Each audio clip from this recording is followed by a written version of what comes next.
नमस्कार, आप देख रहे हैं वीके न्यूज और मैं हूं आपके साथ मयंक गौड़। भारत इन दिनों सफलता के नए आयाम छूने लगा है और मजबूत देशों की लिस्ट में अपना नाम खुद ही दर्ज करा चुका है। भारत की ताकत का लोहा बड़े बड़े देश भी मानने लगे हैं और हमारे दुश्मन अब थर थर कांप रहे हैं। ऐसे में भारत विकसित देश बनने के सफर में एक और सीढ़ी चढ़ चुका है।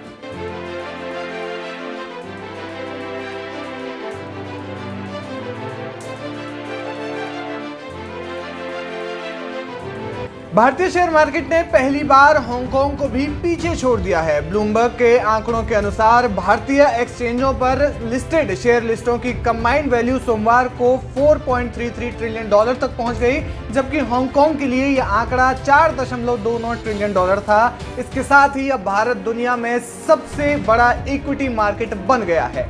5 दिसंबर को पहली बार भारत के घरेलू मार्केट का मार्केट कैप 4 ट्रिलियन डॉलर के पार हुआ था। लगभग 2 ट्रिलियन डॉलर पिछले 4 वर्षों में आया था। भारत में तेजी से खुदरा निवेशक आधार बढ़ रहा है और मजबूत कॉर्पोरेट इनकम के साथ भारत में इक्विटी की ग्रोथ तेज हो रही है।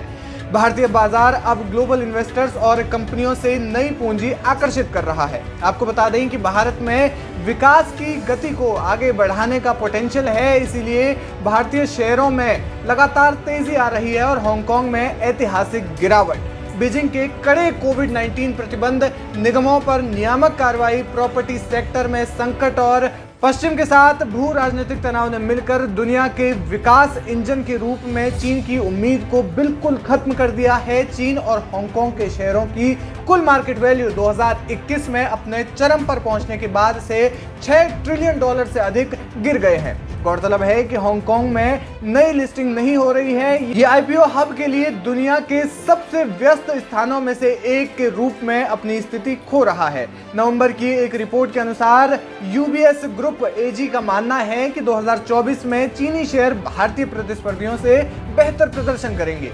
इस महीने की शुरुआत में एक नोट के अनुसार बर्नस्टीन को उम्मीद है कि चीनी बाजार में सुधार होगा। Hang Seng China enterprises index Hong Kong में लिस्टेड चीनी शेयरों का एक गेज 2023 में 4 साल की रिकॉर्ड गिरावट को रोकने के बाद पहले से भी लगभग 13% नीचे है, जबकि भारत के बेंचमार्क इंडेक्स सेंसेक्स और निफ्टी रिकॉर्ड उच्च स्तर के करीब कारोबार कर रहे हैं। लंदन स्थित think tank official monetary and financial institutions forum के हालिया अध्ययन के अनुसार विदेशी कंट्रीज ने 2023 में भारतीय शेयरों में 21 अरब डॉलर से अधिक का निवेश किया, जिससे benchmark S&P BSE Sensex index को लगातार 8वें साल बढ़त हासिल करने में मदद मिली है। भारत लगातार तरक्की के रास्ते पर है। देश के प्रधानमंत्री का कहना है, सबका विकास, सबका साथ, सबका विश्वास और सबके विकास के लिए सबसे पहले देश का विकास आवश्यक है और आर्थिक रूप से मजबूत देश ही तरक्की और विकास के नए शिखर तक पहुंच सकता है। ऐसे में भारत विकास की नित नई गाथा लिख रहा है। फिलहाल विकास की इस लगातार बढ़ती कहानी पर आपकी क्या राय है, हमें कमेंट करके जरूर बताएं। वीके न्यूज, राष्ट्र के नाम।